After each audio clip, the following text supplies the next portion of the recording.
Já criaram algumas leis para proteger as mulheres no Brasil, mas as leis não funcionam. Os estatutos aqui não proíbem com que os maridos, namorados ou até mesmo amantes não matem as mulheres brasileiras.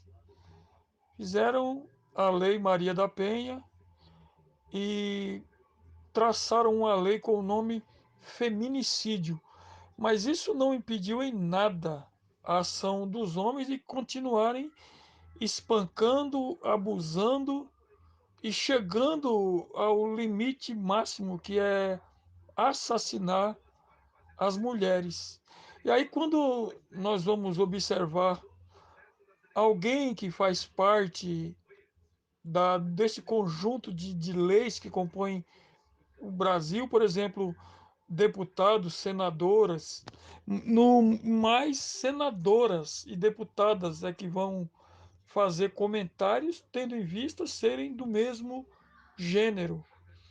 E aí elas dizem que as mulheres não estão sendo amparadas pelas leis brasileiras e que elas precisam serem protegidas, porque mesmo depois das leis, os crimes continuam os mesmos. E é óbvio, porque as leis estão no papel. As leis não proíbem, as leis não algemam ninguém quando elas estão no papel. Então as providências elas são tomadas depois que acontece o crime. E aí, quando há crianças que são também vítimas, além da mãe que foi assassinada, as crianças são principais vítimas. Elas perdem a família inteira, porque a mãe vai para o cemitério, o pai, quando preso, vai para a cadeia, mas se ele não for, ele fica foragido e a criança fica sem a família inteira. Perde o pai e perde a mãe.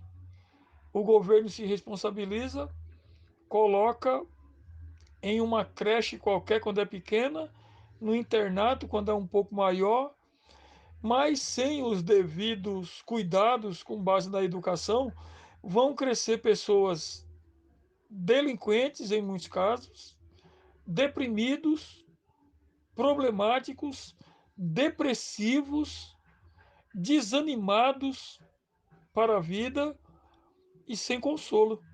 Isso é um problema sério.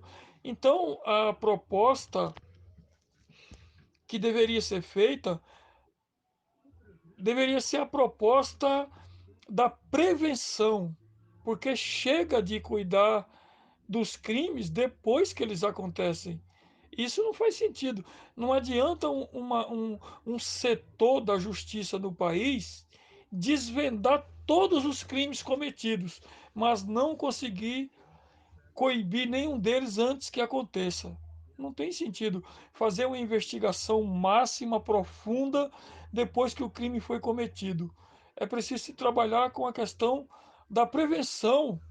Estão ouvindo algumas mulheres, não quero que citar nenhum nome, mas acredito que quem está me ouvindo agora também já ouviu pronunciamentos de mulheres deputadas, senadoras que se revoltam com essa situação, e é realmente uma situação revoltante, mas elas não falam do cerne do problema.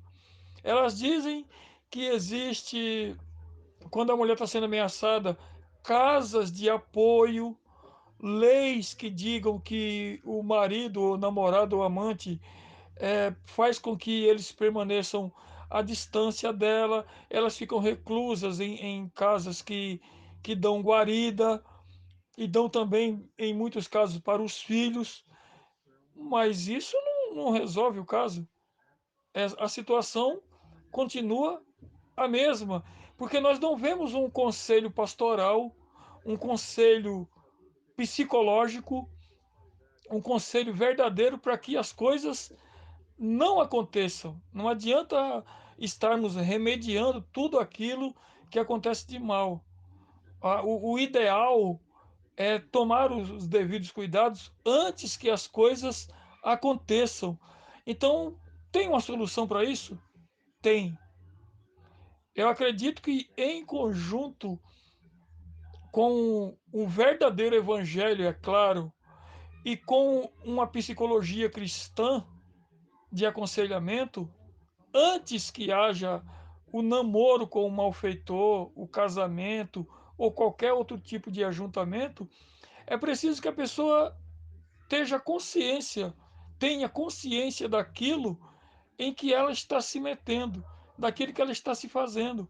Quando nós vamos observar a história, que não é narrada depois que os fatos acontecem, as pessoas dizem mais um assassinato de uma dona de casa, uma mulher trabalhadora, mãe de 3 filhos, cuidadora do lar, de todas as coisas que era necessário, ela estava presente. Muito bem. E foi cruelmente assassinada. Em alguns casos, se mostram até as cenas escabrosas de homens alcoolizados, drogados, espancando e matando as suas parceiras, que é uma coisa lamentável. Então a notícia é assim que se dá na mídia atual.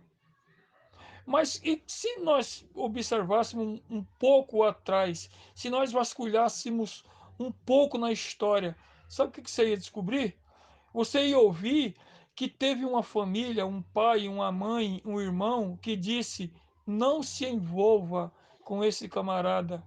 Ele usa droga, ele não gosta de trabalhar, ele já bateu até na própria mãe, ele não presta. Se afaste, procure um homem de verdade. E a adolescente, ou até mesmo a pessoa já adulta, com as suas faculdades mentais em perfeito estado de funcionamento, ela diz: mas eu amo ele. E aí nós vemos o resultado fatal. Mas essa parte da notícia nós não vemos. E outra coisa, não tem um aconselhamento por parte de pessoas um pouco mais preparadas, como os pastores. Os que não são, eles deveriam ser capazes de aconselhar uma pessoa antes do matrimônio, com programas públicos, psicólogos profissionais cristãos treinados deveriam ter programas públicos. O governo deveria ter profissionais alertando as mulheres: olha, não case, não se ajunte, não se filie a pessoa violenta, a pessoa com envolvimento com droga, a pessoa que não respeita nem a sua própria família. Fuja dessas pessoas. Mas esse tipo de trabalho, ele não é feito. O que se procura é remediar. Depois que a criança ficou sem o pai, depois que ela ficou sem a mãe, e que ela vai enfrentar uma vida horrível daqui para frente, aí eles vão lá montar uma creche que cuida, eles vão procurar dar um suporte, mas a vida daquela criança não será mais a mesma. Nunca nós vamos ver um depoimento de um jovem que vai dizer assim: olha, minha vida é uma bênção. Meu pai matou a minha mãe, está na cadeia, mas o governo cuida de mim. Você não vai ouvir essa notícia, nunca. O que você poderia e desejaria ouvir era a notícia de um jovem dizendo assim: meu pai poderia ter matado a minha mãe, mas a justiça, a igreja, profissionais de aconselhamento trabalharam e nada de mal aconteceu. Até mesmo ele, que era um mau caráter, está regenerado. Esse é um trabalho que se deveria fazer como prevenção de tanto assassinato das mulheres no Brasil. Era isso que deveria ser feito. E não remediar depois que a tragédia está feita. Agora deixe o seu comentário aqui abaixo para que o YouTube entenda que o nosso conteúdo é relevante e possa divulgar este vídeo para mais pessoas. Grande abraço e até o próximo vídeo!